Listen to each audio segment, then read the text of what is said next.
quoi de mieux que dans un invité fraternité de parler justement de la fraternité. On va évoquer les fraternités locales dans le diocèse de Sées. Alors il faut savoir que dans la lettre pastorale adressée récemment aux catholiques de l'Orne, Monseigneur Bruno Feillet, évêque du diocèse, donne quelques axes de réflexion en lien avec la nouvelle configuration du diocèse. Une configuration qui, vous le savez, repose désormais sur 10 paroisses regroupées en 5 espaces pour la mission. Pour nourrir la conversion pastorale et missionnaire initiée au cœur de cette année jubilaire, l'évêque du diocèse de Sées souhaite encourager la création de communautés locales pour assurer une forme de visibilité et une activité pastorale au plus près des personnes, mais aussi la création de fraternités de proximité. C'est donc sur ce dernier point que nous allons nous attarder, c'est d'actualité, avec Valérie Saliou, actuellement en charge du service de la formation dans le diocèse et précédemment cheville ouvrière de la grande démarche C 2023-2024. Valérie Saliou, bonjour. Bonjour Hubert, bonjour à tous les auditeurs. Alors j'ai envie de vous poser une première question. Qu'est-ce qu'une fraternité de proximité? Est-ce qu'il y a une définition?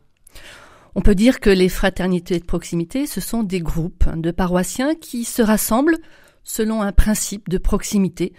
Par exemple parce que ces membres habitent un même village ou une même commune ou alors même un quartier dans des villes plus grandes. Ou alors parce que des personnes partagent un même centre d'intérêt ou une même spiritualité. Et ces groupes, ils vont se retrouver à un rythme régulier dans des rencontres au cours desquelles, ils vont se partager des nouvelles, ils vont échanger autour de la parole de Dieu, discerner des projets solidaires, faire le lien avec la paroisse et le diocèse, mais aussi prier. Et je pense qu'on aura l'occasion de revenir plus en détail. Tout à fait. Alors, on a évoqué aussi les communautés locales souhaitées par Monseigneur Bruno Feillet. Est-ce qu'il y a une différence entre communauté locale et fraternité de proximité? Oui, tout à fait. Monseigneur Feillet l'exprime bien dans sa lettre pastorale.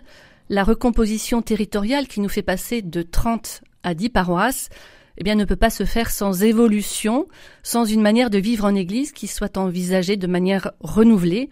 Et passer de 30 à 10 paroisses, dans un contexte démographique pas forcément favorable, que cela concerne aussi bien la population de l'Orne que le clergé ou les fidèles laïcs, ça nécessite une sorte de double mouvement. Il nous faut à la fois nous regrouper en communauté pour continuer, comme vous l'avez bien dit Hubert en introduction, à assurer certaines activités au plus près de la population. Et ça, c'est l'objet des communautés locales. Et puis, il nous faut aussi réapprendre à nous faire proches autrement pour vivre en proximité, au plus près des habitants, au sein de petites équipes, comme je disais, là où on habite. Et ça, c'est l'objet des fraternités de proximité. On voit bien la différence entre les deux. D'un côté, on a une instance, une structure. Et pour la faire fonctionner, il va falloir une équipe d'animation qui va assurer des activités pastorales. C'est les communautés locales. Et puis de l'autre côté, une proposition beaucoup plus simple, plus souple, qui n'est pas du tout structurelle et qui consiste à des petites équipes qui vont vivre ce qu'elles ont à vivre entre elles. Voilà. Alors ces fraternités de proximité, est-ce qu'il y en a déjà dans le diocèse? Peut-être. Mais en fait, on ne les connaît pas. Ou si elles existent, c'est probablement pas nécessairement de la même manière que ces fraternités de proximité ont été envisagées. D'accord. On constate, c'est sûr que des équipes existent dans le diocèse, qu'il s'agisse par exemple des groupes de prière, des groupes bibliques, des équipes Notre-Dame, des jeunes professionnels. Mais on constate qu'elles ne sont pas reliées entre elles et que la plupart du temps, et c'est pas du tout négatif ce que je vais dire là, c'est un peu dans un entre-soi. Ce sont des équipes qui existent depuis longtemps, qui continuent à se retrouver. L'idée, c'est de leur permettre de rejoindre ce réseau des fraternités de proximité et de s'interroger un petit peu à leur manière de vivre en équipe, en s'interrogeant sur la place faite à d'autres, la place faite à la solidarité, à la fraternité. Et pour comprendre que les fraternités de proximité, en fait, c'est plus une manière, un art de vivre en équipe. C'est ça. Alors, Monseigneur Feillet, dans sa lettre pastorale, citait l'expérience du congrès Mission. On a vu s'ouvrir pour un temps de prière le vendredi soir une centaine d'églises dans l'Orne. Bon, il y a environ 500 églises. C'est quand même pas mal. Oui, c'est très très bien. Et cela dit que l'église peut se rendre visible, accessible, ouverte, et accueillante dans des propositions qui sont toutes simples à mettre en place. Et Ça, c'est vraiment ça. Ça dit aussi qu'il y a de la vie chrétienne, et que dans tout le département, et ça, c'est très heureux.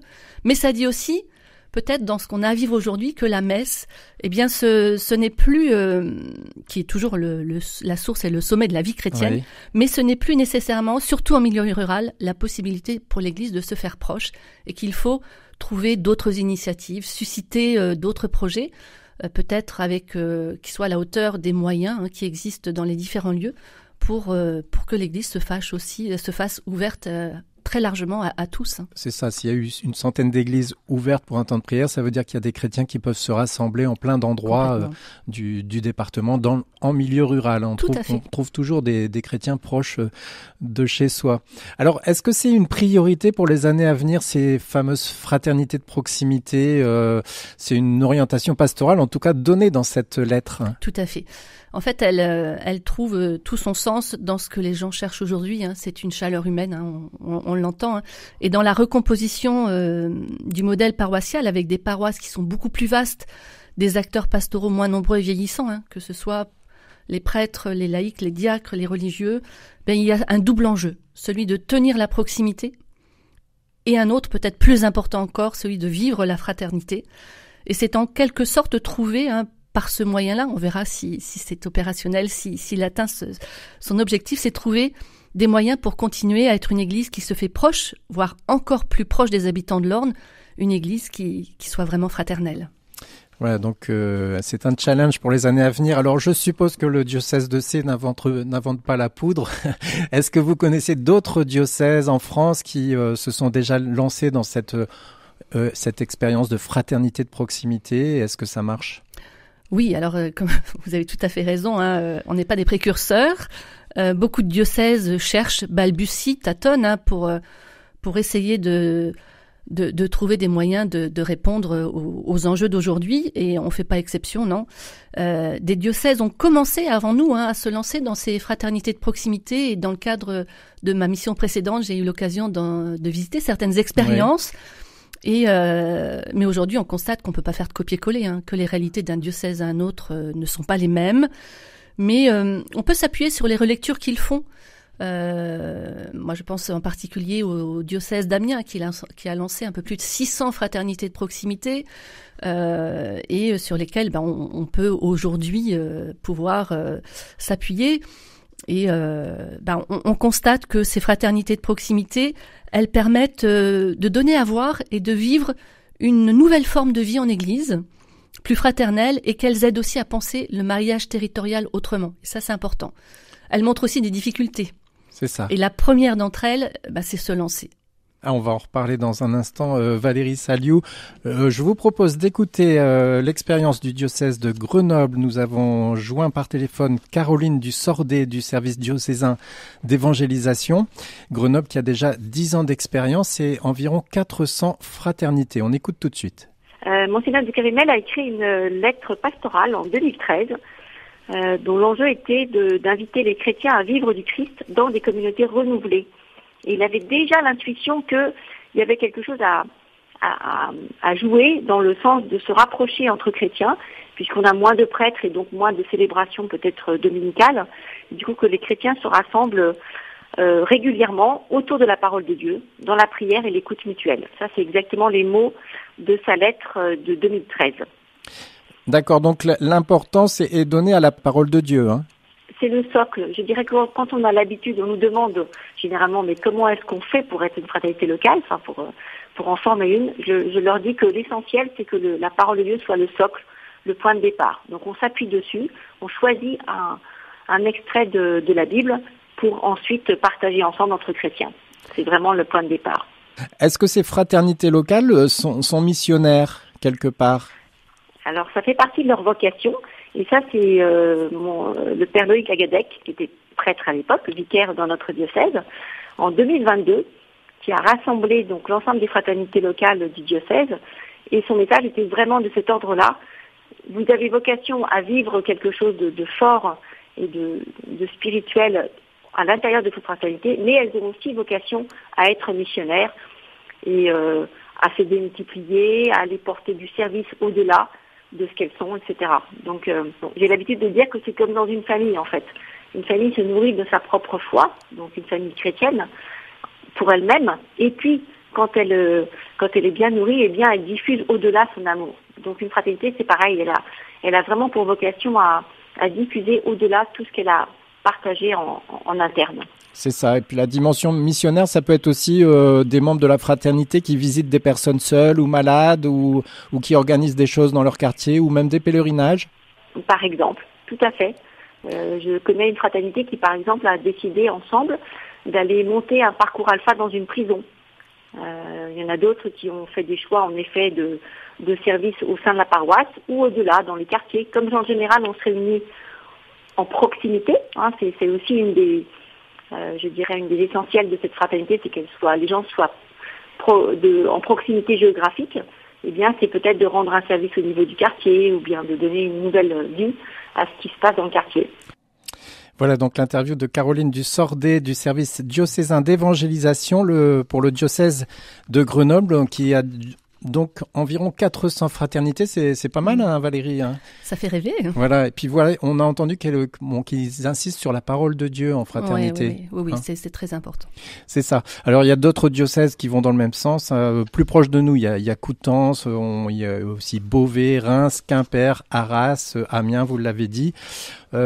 Quels sont les enjeux derrière cette fraternité ? Qu'est-ce que ça apporte de faire partie d'une fraternité ? Je suppose que Caroline Dusordet l'a dit un peu aussi. Hein. Oui, alors la première peut-être, c'est de se dire que ça va être probablement une évolution, mais ce seront certainement les plus petites cellules de base de notre vie ecclésiale et qui vont chercher, expérimenter peut-être à vivre ce que les premières communautés chrétiennes ont vécu. On s'aperçoit, alors Caroline l'a un peu dit, mais c'est vrai dans les autres expériences aussi, que les fraternités de proximité, elles permettent de rencontrer, d'apprendre à connaître en vérité et en amitié des personnes proches de chez soi. Et on apprend aussi également à se porter les uns les autres dans l'écoute, la prière et l'amitié. Et elles sont ouvertes à tous et permettent de faire une place notamment aux plus fragiles. Et puis, elles aident à reconnaître, et ça la place de la parole de Dieu est importante, de reconnaître l'œuvre de l'Esprit Saint dans la vie de chacun et dans celle de l'équipe, de faire jaillir l'action, comme elle l'a bien dit, et le témoignage de foi aussi. C'est ça. On revient à nos fraternités de proximité dans le diocèse de Sées. Valérie Saliou, une expérience à mener pour les années à venir avec cette restructuration du diocèse en 10 paroisses et 5 espaces pour la mission. L'idée de rassembler quelques chrétiens de manière géographique ou selon des affinités. Alors concrètement, on va parler pour terminer de manière plus concrète, comment peut-on lancer une fraternité chez soi ou autour de chez soi? En fait, tout le monde peut le faire. Tout le monde peut le faire, oui. Tout le monde peut le faire sans exception. Idéalement, ce serait que chaque chrétien puisse faire partie d'une fraternité de proximité et puis qu'elle soit aussi ouverte à toute personne en quête de sens, en recherche spirituelle ou autre. C'est vraiment ouvert à tout le monde. Et pour se lancer, il faut juste le vouloir et puis oser, et oser inviter. C'est aussi, ça. Et puis peut-être se mettre en lien quand même avec sa paroisse, que la paroisse soit au moins au courant. On va y revenir. C'est-à-dire qu'une fois qu'elle est constituée, il est absolument important de se faire connaître. Voilà. Ça, on va revenir dans le détail là-dessus. C'est ça. Avec quand même l'idée, quand on fait partie d'une fraternité, c'est que, on ramène pas sa fraise. Enfin, on est attentif à ce que vont dire les autres. Ah, bien sûr. Faut pas vouloir imposer ses idées. Faut pouvoir écouter. Ah, l'écoute est au cœur de ces fraternités de proximité. C'est la qualité de l'écoute qui va faire la qualité de la vie fraternelle. Une fraternité regroupe combien de membres ? Est-ce qu'il y a un nombre On dit conseillé ? Idéalement, quand on s'appuie sur ce que vivent les autres diocèses dont vous avez parlé, entre 5 et 10 personnes. 10 personnes étant vraiment le maximum. Et au-delà de 10 personnes, les fraternités sont invitées à se démultiplier. Voilà, maximum 10 personnes. D'accord. On se retrouve tous les combien ? Il y a une périodicité. Je suppose qu'à minima, il faut quand même se voir plusieurs fois dans l'année. Alors, c'est intéressant d'aller se confronter aux expériences d'autres diocèses. Oui. Dans le cadre, vous parliez du congrès mission, on avait reçu une équipe, des membres des équipes de Maubeuge. Et on avait été surpris de découvrir qu'ils se rassemblaient tous les 15 jours. Oui. Et ils disaient que plus on se réunit régulièrement, plus la fraternité, l'amitié, et plus c'est porteur de fruits, et plus c'est fécond. Et alors nous, on dit que peut-être entre 15 jours et 1 mois, mais pas au-delà. Hein, parce minimum une fois par mois. Quoi. Voilà, exactement. Voilà, on se retrouve chez l'un ou chez l'autre, ou dans une salle paroissiale, peu importe, là aussi. En fait, les modalités de mise en œuvre, elles sont... c'est libre. C'est tout à fait libre. Hein. Chacun trouvera ce qui lui convient le mieux. Hein. Tout à fait. Hein. Alors, de quoi discute-t-on comment se déroule une fraternité de proximité, Valérie? Oui, alors on discute, mais on ne fait pas que ça. Alors, les rencontres se décomposent en plusieurs temps. D'abord, un temps d'accueil et de convivialité. Ça, c'est important. On s'accueille autour d'un café, d'un thé, d'un dessert, si c'est le soir, par exemple, ou d'un goûter en après-midi, et chaque équipe trouvera vraiment ce qui lui convient le mieux. Et autour de ce temps d'accueil, ce qui est essentiel, c'est de partager des nouvelles de chacun, mais aussi des nouvelles de la vie locale. Hein, ça, c'est important. Après, et ça, Caroline en a parlé, c'est un temps essentiel autour de la parole de Dieu. Je tiens à préciser d'emblée que des fraternités de proximité ne sont pas des groupes bibliques. Il ne s'agit pas... C'est pas de l'exégèse biblique. Du tout. Il ne s'agit pas de creuser le texte pour le texte. C'est pas un travail intellectuel. Hein. La parole, il s'agit d'écouter Dieu me parler, de parler aux membres de l'équipe. Et la parole, c'est vraiment Dieu qui me rejoint là où je suis et qui me parle à moi seule, mais aussi à l'équipe. Donc ça, c'est extrêmement important. Et tel qu'il est envisagé dans ces petites fraternités de proximité dans notre diocèse, eh bien, ce temps de partage de la parole de Dieu, il doit permettre de créer un climat propice à l'échange en profondeur et de permettre à chacun de laisser résonner la parole de Dieu pour lui-même et les autres. Hein, vraiment, ça, c'est important. Et pour aider les différentes équipes, les fraternités qui vont se mettre en place, eh bien, le service diocésain de formation propose différents supports pour animer et vivre ces temps. Ce peut être un support à partir des évangiles du dimanche, ou encore un parcours sur d'autres thèmes tels que la fraternité, toujours dans les évangiles. Et là, ce sont des propositions. Alors, c'était très bien que vous ayez interviewé Caroline, parce que c'est une proposition qui nous vient du diocèse de Grenoble-Vienne. Et puis, une belle proposition aussi, c'est celle qui est faite par le service diocésain de la diaconie. C'est un livret à partir des rencontres de Jésus dans l'Évangile. Donc ce sont des fiches toutes simples qui permettent de discuter, de partager autour de la parole de Dieu pendant 20-25 minutes et qui sont très accessibles. C'est ça. On pourrait envisager de se retrouver autour d'un livre ou d'une encyclique du pape. Je pense par exemple à Laudato Si, si un groupe a plus d'affinité. Bien sûr, tout à fait. Et là, dans une des propositions du diocèse de Grenoble-Vienne, c'est autour de Fratelli Tutti. Hein, d'accord. Donc, et puis là, ils nous ont fait aussi notre proposition très actuelle, puisque c'est autour du jubilé de l'espérance. Donc voilà. Donc ça, c'est pour le temps autour de la parole de Dieu. Et puis, ça a été dit par Caroline aussi à la fin de son interview. Il est important que dans ces fraternités de proximité, la notion de service et de mission soit vraiment vécue. Et on se rend compte que les projets d'entraide ou d'action solidaire vécus dans ces fraternités de proximité renforcent les liens dans l'équipe et permettent surtout aussi de s'ouvrir aux autres. Et ça, c'est précieux. Eh bien, ça signifie que ensemble, eh bien, dans l'équipe, on va discerner dans les rencontres quel projet on va pouvoir mettre en œuvre, comment on va pouvoir se mettre concrètement au service d'une personne, comme cela a été dit, ou alors de la paroisse, pour tel ou tel événement ou proposition, du voisinage ou encore d'une œuvre caritative. Ce qui est important, c'est pas forcément de le vivre dans la rencontre, c'est pas l'objet, mais c'est de le vivre dans l'année, et quand on fait une relecture annuelle, de se dire, eh bien, cette dimension, on l'a vécue. Et puis, un autre temps, c'est celui des nouvelles de la paroisse et du diocèse, parce qu'il est important que chaque fraternité de proximité soit reliée à la communauté chrétienne. C'est ça, on vit en église. Exactement.